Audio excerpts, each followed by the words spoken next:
Good morning. Good morning, Dahlia, my darling. You're back. I am so happy you're back. I don't like it when you're not here. You're like my teddy bear, bunny slippers, cheese popcorn Oh person. my God. But anyway, welcome to Cut the Shit, Cue the Genius. I'm Michelle Bruno. I'm here with my beautiful co-host, S. Dahlia Algazar, and we're so happy to welcome Marty Glynn. And Marty, you're going to kind of tell our audience, who you are and what you do and where you came from. But today we're going to talk about sort of flexible retirement and the brain drain in the events industry and how it might impact us going forward and what we need to do about it. And we're going to welcome our geniuses one by one as they trickle in. And let's kind of just kick it off with a question about Marty, tell us what the hell is going on? What's happening in the industry with brain drain, with retirement, with the over 65, over 50 plus crowd? Um, let's start right there. After you tell us who you are and where you're from. I was thinking after you tell me that I'm your fuzzy slippers, bunny, whatever the fuck. You could be. I got it. I got an opening. I've got a spot. Out in the cold there. She can only have one pair, Marty. Only one pair of fuzzy slippers. Yeah, don't tell my husband because I tell him he's my fuzzy slippers cheese popcorn guy. Ixnay on the husband, hey. He's not here, hey. Husband of the day, go.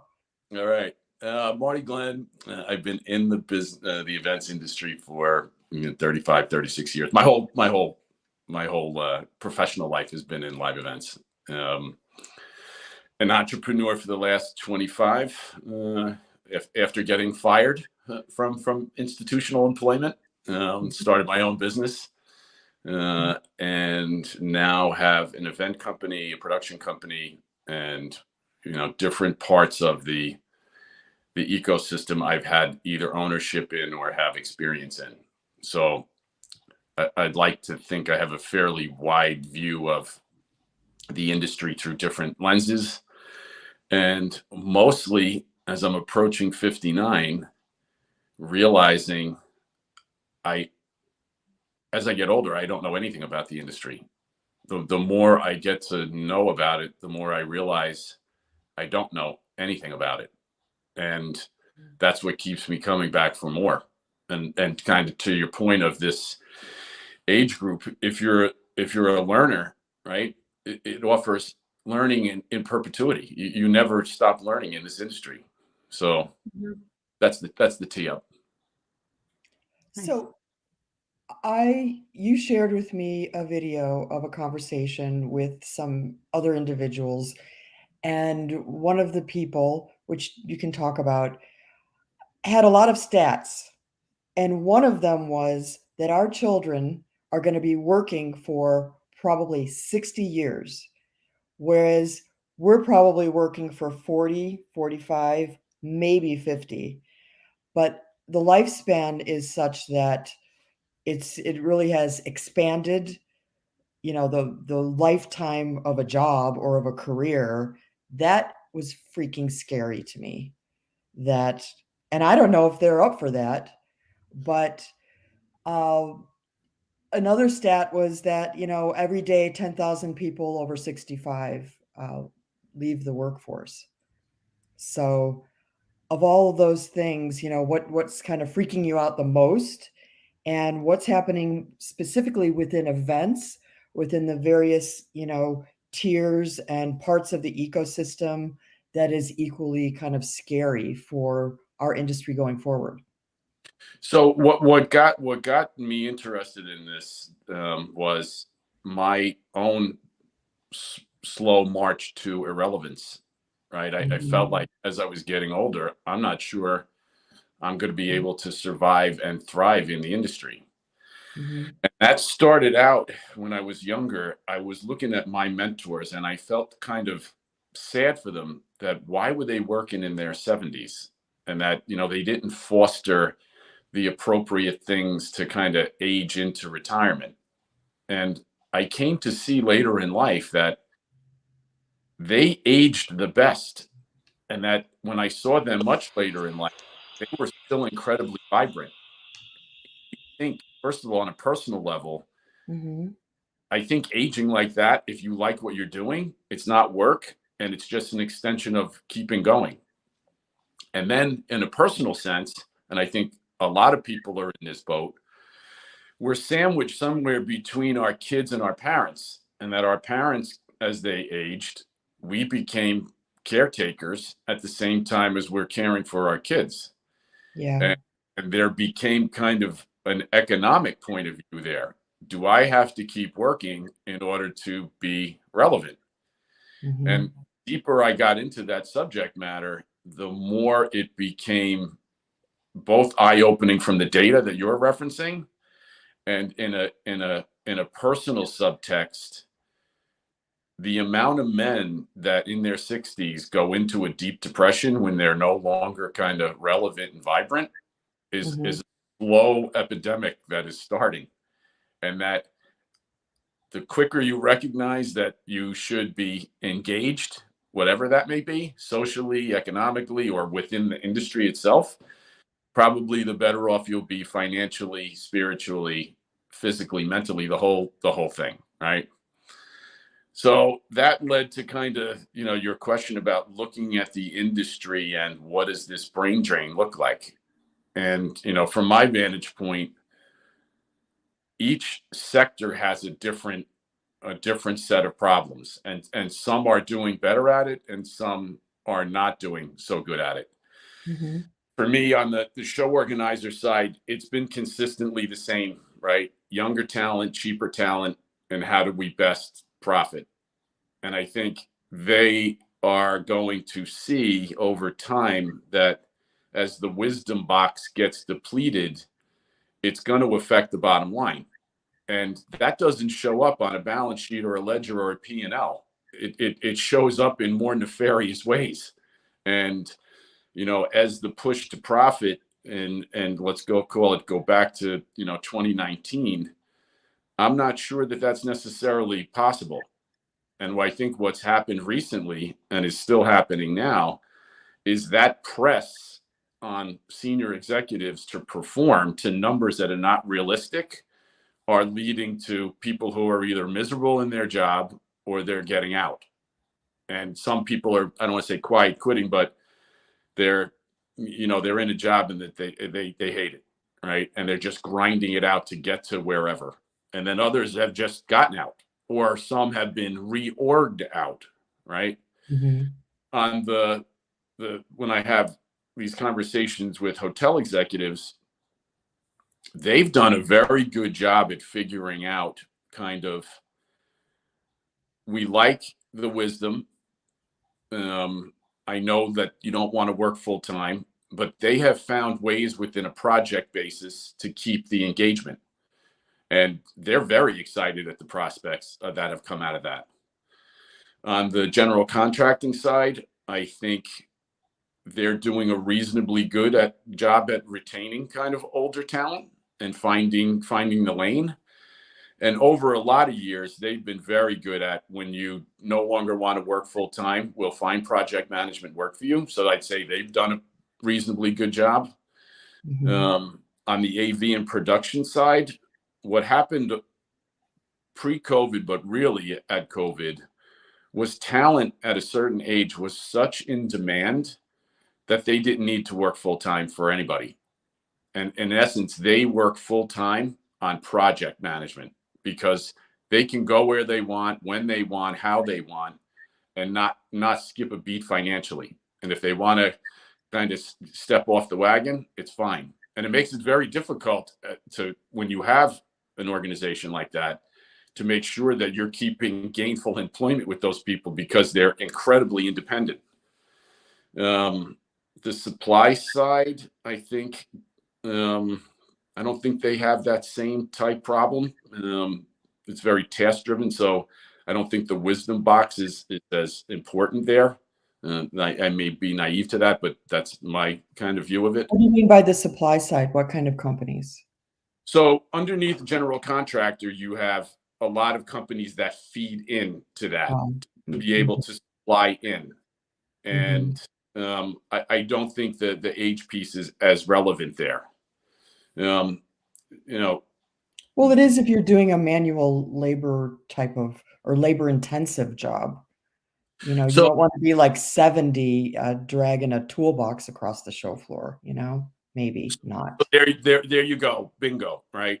On the Mhm, union end, this mhm. was a very and I don't want this to sound sexist, but it was a very father to son job, right? Yeah. That I would pollinated, Mhm, and they're not able to fill that gap. The people as they're aging out that you're referencing don't want to drag that toolbox around. They're done, and they are done, right? And the back mhm, end fill is not nearly as fast as hoped. So not only do you not have the same volume of people, you don't have the same level of talent and wisdom. And I know some people probably be cynical and saying, well, on the show floor, that's not as highly skilled as you might think. That's absolutely wrong. It is highly skilled labor, and mhm, and they're desperately trying to provide education and repurposing and doing things like that, but they're not filling in nearly as fast as necessary. So you'll mhm, see over time that also is going to become a problem, because certain cities it's less impactful, and in other cities it's very impactful. mhm. Well, Dahlia, you've talked from time to time just between the two of us about, you know, colleagues in our industry, primarily women, that either left involuntarily or, you know, wanted to change jobs. They're incredibly talented. Maybe they're more on the senior side and they're having trouble finding employment. So on the one hand, we have a brain drain, and maybe it's just the older white males or something. But on the other side, it's women who could easily and want to work and nobody's hiring them. So what's happening? You're on mute or so, yeah. I think there's a couple of factors that impact that. I think the one thing is, pre-Corona coaster, there were certain expectations and certain packages, compensation packages, and then fast forward, especially when Marty was saying, people want to make their numbers, even though the numbers are not realistic. I think what's happening is, and to be blunt, is that there are companies and organizations that truly don't want to pay for the expertise or the wisdom that they're bringing on. And so, it's a catch-22, because some of these senior professionals, they bring a ton of wisdom across different elements of the organization. And what happens is they want to pigeonhole them, the C-suite maybe wants to pigeonhole them in just one aspect, marketing, or like CMO, or like for events, it's like they focus on, oh, you're only going to be taking care of logistics or design, etc. So they don't want to pay according to the wisdom that they're bringing in across the business, across the organization. And I think it's a shift in the mindset, where if you're bringing someone in, even if you're going to label them as an event director, they're not just an event director. They are a business organization director. They can direct in different aspects of it. So a salary or a compensation package should not be a line item per title, in my opinion. And I think what's going to start happening fast forward, and based on what Marty was talking about, is there's going to have to be a place within the organization hierarchy for a wisdom box. I'm going to call it wisdom box for a minute, even though I don't like that whole term. But Marty, I'm going to give you grace. We can call it a wisdom box. So the wisdom box is going to come with a set of responsibilities across the organization. It's going to come to a realization that events impact an organization in different ways. It is not only an event marketer or an event director or an event strategist, if you will. I think this is where we need to make that shift. When you look at job descriptions and you look at compensation packages, it should not be by title. It should be it needs to be tweaked a little bit different. But Marty, I have a question for you in regards to, we talk about brain drain.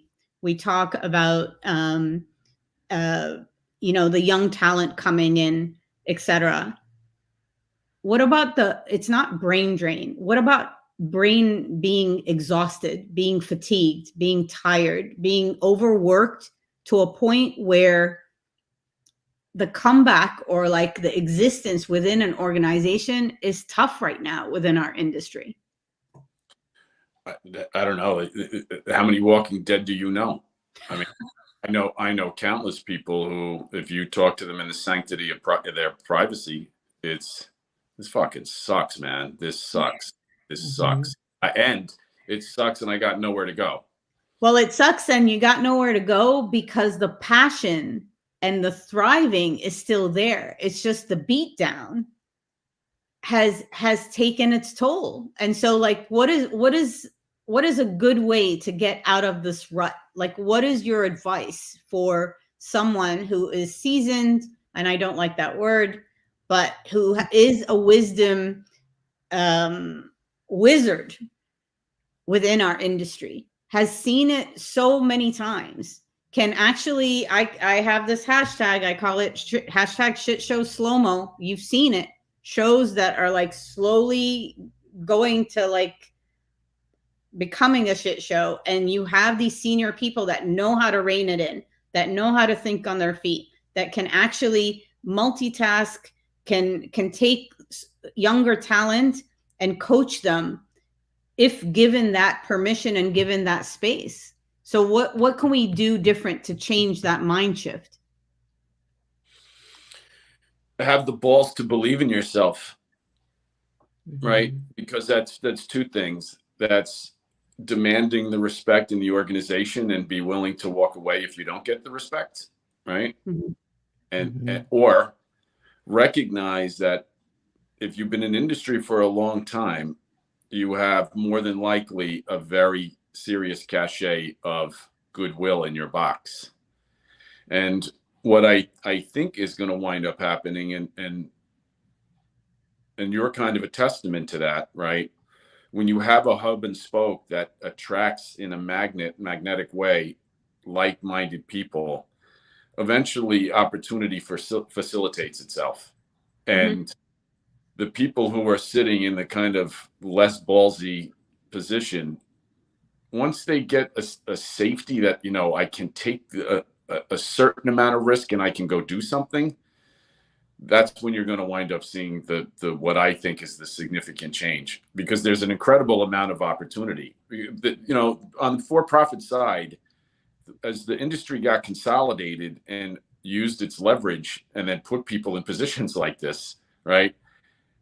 I see a lot of them not really servicing the markets that they are supposed to be serving. And your reference to the shows kind of getting undermined. They're ripe for disruption. And I think in this next go round, with private equity flips, you'll see kind of the next 3, 5, 10 years, what it's going to look like kind of in the next year or so. And that's going to give both kind of the landscape for the live events, and then it's going to give a landscape for the people who are sitting there going, I don't know what to do. They're going to see where they fit. And a lot of them are going to realize, I don't probably fit here. And so they're either going to have a come to Jesus moment with themselves and say, I want to control my own destiny, or I'm going to be, marching towards irrelevance in my head. And I want to go back to that women piece that you were referencing there, Dahlia. It feels as if there's two things happening, right? DEI, ageism is going to fall into that very soon. But I think the industry's gotten very comfortable in the quantity of women who are now in the industry as decision makers. And in that comfort, I don't think there's the level of discomfort that's necessary of how come they're not really in the C-suite at the top level, and how come kind of the big money is not backing or forcing that women and people of color are at the top of that leadership change. And they're not, because there's almost like a ceiling where you get here, the numbers are good, but like the real top, it's very limited.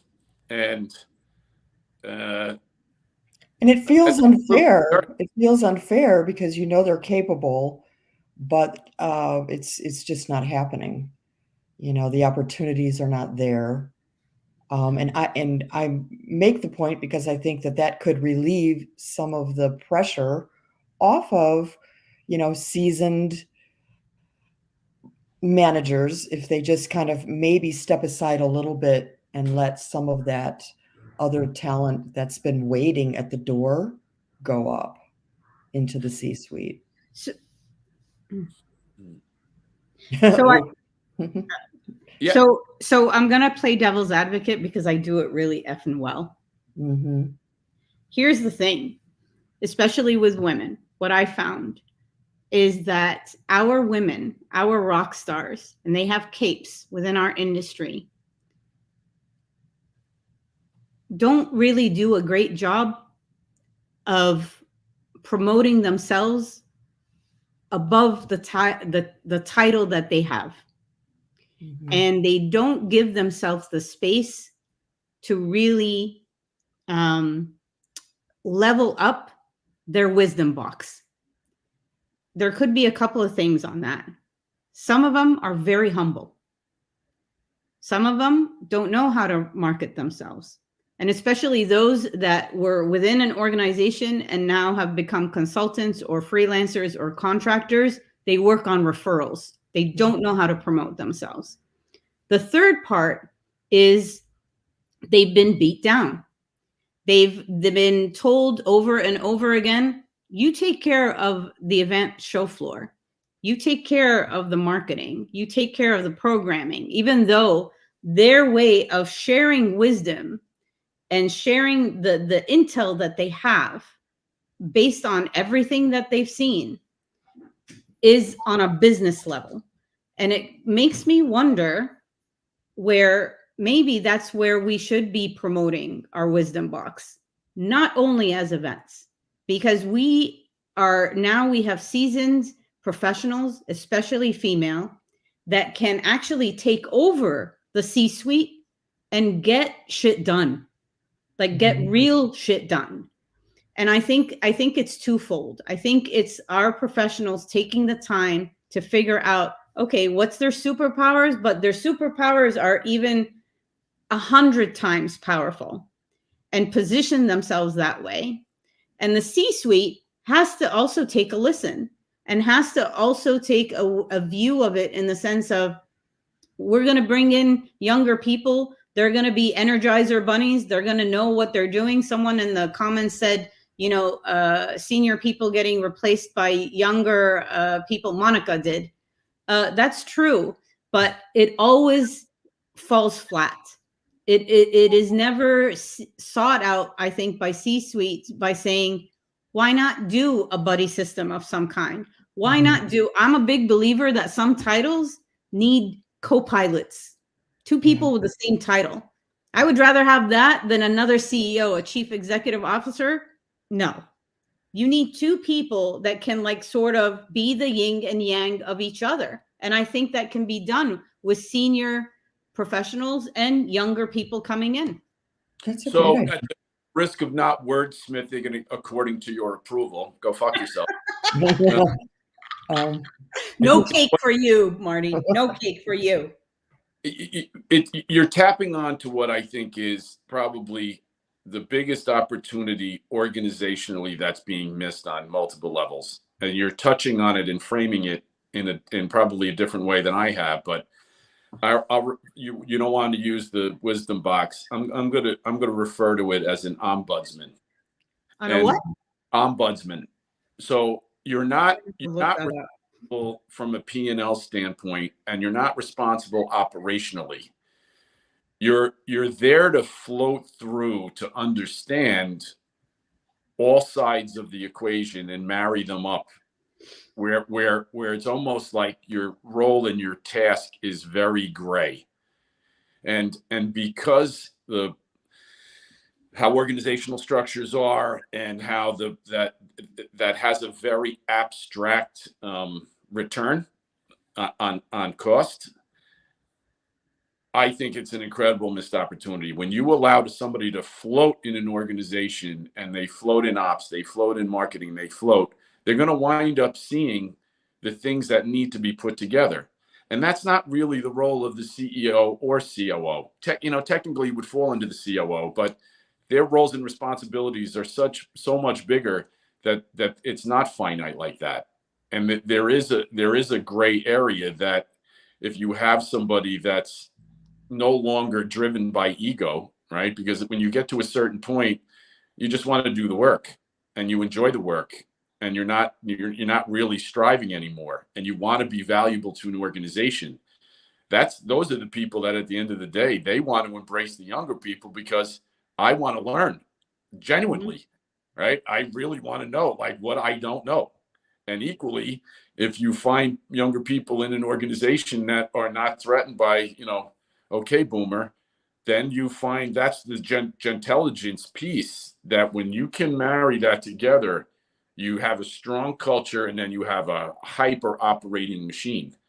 And right now, I look at the consolidation over the years in this industry have created multiple like Frankenstein cultures, is what I refer to it as.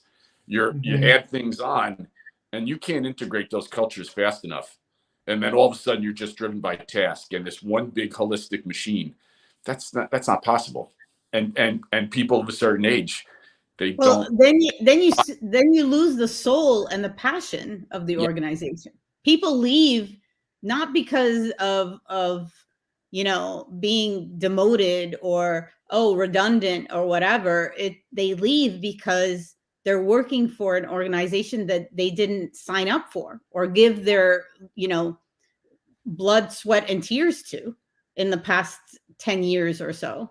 I mean, we've had a couple of but I don't think there's realistic expectations either. Just because you're of a certain age and wisdom doesn't mean that you should be paid a certain amount. And if you think that you're going to age into up, and more money, I think you're delusional.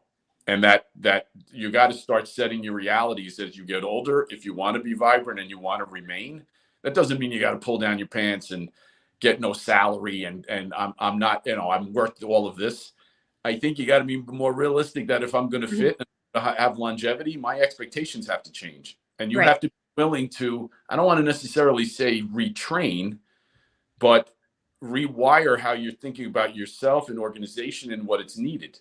In our lifetime, for sure, you're going to have 20, 30, 40, 50, 60, and probably 70-year-olds.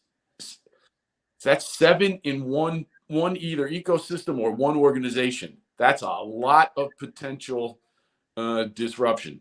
And if at the top side you think because I'm older and seasoned and wiser that I'm more valuable than the 20 or 30-year-old, you're stoned, because there's only so many CEOs or so many executive management. After that, there's a need for work and task and experience, but it's not probably in what you expected as you got into your later 50s and 60s and expected to be at a certain point in your life. And I agree.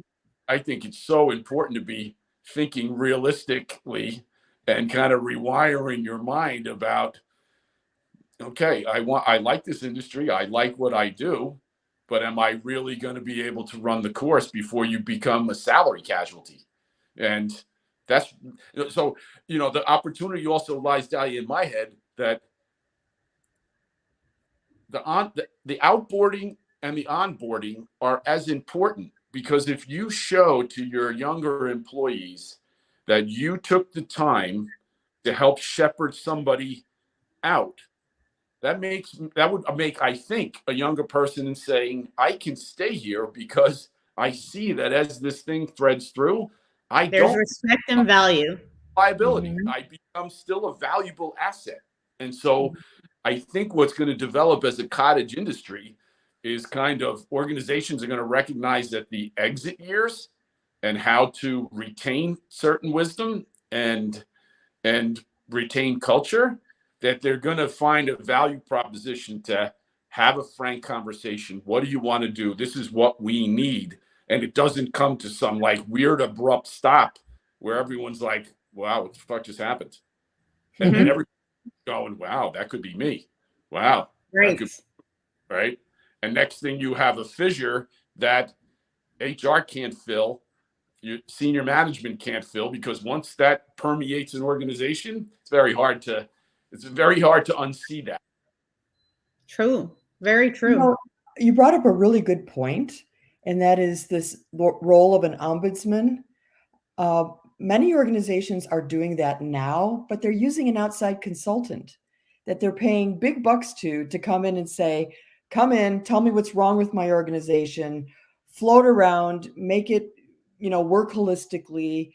And they're pulling in outside people for that. Why not take somebody that's a seasoned professional and give them that job permanently and say, "Let me just float from group to group, from age group to age group, and my job will be to make sure that this place is, put together, that the culture is, you know right for everyone." And that could be a really significant role, I think, for senior managers. Instead of, I get to a certain point, I age out, or I'm pushed out. I think that's two sides, right? In the bringing in the consultant, I think you do that because the tendency is you talk in a vacuum internally, and it's better to have somebody who has no skin in the game to be able to say, this is what I see.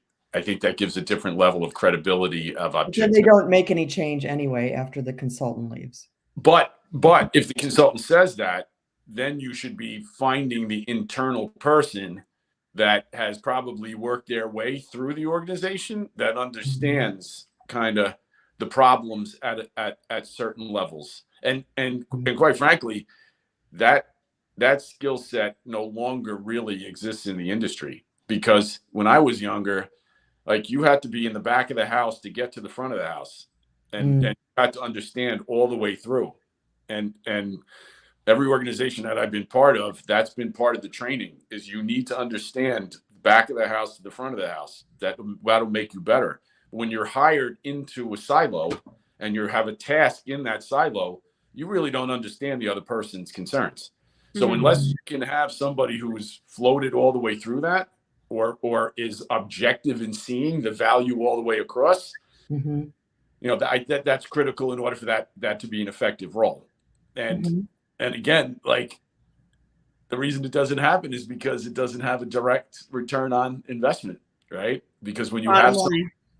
so gray, you have to have a very, I think, high emotional IQ CEO or COO who recognizes the importance of something like that, and that it pays dividends that you don't necessarily see on a balance sheet or a P&L. You just have to know in your heart that if I have this somebody to float through, and that's not task driven, they're going to be able to find where the leaks are. Or at the very least, put out the brush fires in real time so that those brush fires don't add up to a burning fire. Like, Right. there's value in stopping something before it goes crazy as it is overtly solving a problem. Mm-hmm. So before we end the episode, Marty, what is some advice or insight on, senior professionals that are now contractors or turning freelancers? Because there's a flood right now that's happening within the industry. Or fractional somethings. I think you try to package yourself with peers or opposites, and so that creates a valuable triage team. Nice. You know, And a onesie consultant is a dime a dozen. The only to me that value proposition is you're not an overhead allocation. You're a line item. So it makes it easier to bring in onesies like that. People who are floating on their own, I would recommend you network and whether it's you have a sales, marketing, and operations triage team, and so that you can market yourself like that as a whole, or the hiring can say, hey, listen, I like parts of that team, not the whole team, and I can X. So it's almost like you're forming your own business, informally versus that consulting thing is hard, man, because you're running from pillar to post to get the next one. And that's it's a good cash flow item. It's not a good career track, I would say.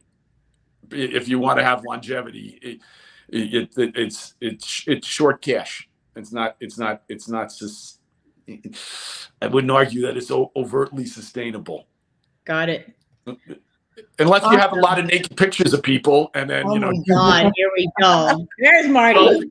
All of that. There he is, the man. Oh, here, hire me. Okay. That probably in this industry, I would say that might work. I have seen some things that I cannot unsee now. Oh, Marty, it was so awesome to talk with you. I have a piece of chocolate cake here off camera in homage. I got a knife. That's how we met. So for everybody to know, Marty and I met like it was kismet. We were at an industry event and we were sitting next to each other at a table. And I don't know who reached over to get the cake first, but there was knives involved. And there was like, no, this is mine. No, this is mine. And that was how it's a friendship now. But yes. It went one step further. Neither one of us ate dinner, and we scooped up other people's desserts because that was how You're not supposed to say that part. Very true. Marty, this was fantastic. Yeah, it's true. We did. This was awesome. Thank you so much for your advice, your insight. And we need to change how this industry is going forward for sure. That balls and believe in yourself. Balls. Yep, that's better than Ted Lasso. Quote of the day. Right. That's going on social of the media. day. That and I wanna steal. And Dahlia, there's alliteration. Balls to believe. Balls to believe and Barbara's wisdom wizard. We're good. So this has been great. Because she is the wisdom wizard. She's got to be the best. The wisdom wizard. Is that out? Yes, we got it. Okay. Thank you. All right, everyone. Thank you for being with us. And we will see you next week for another episode of Cut the Shit, Cue the Genius.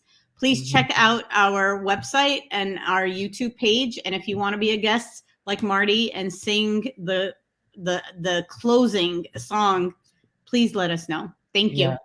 Thanks for having me. Thanks. Bye.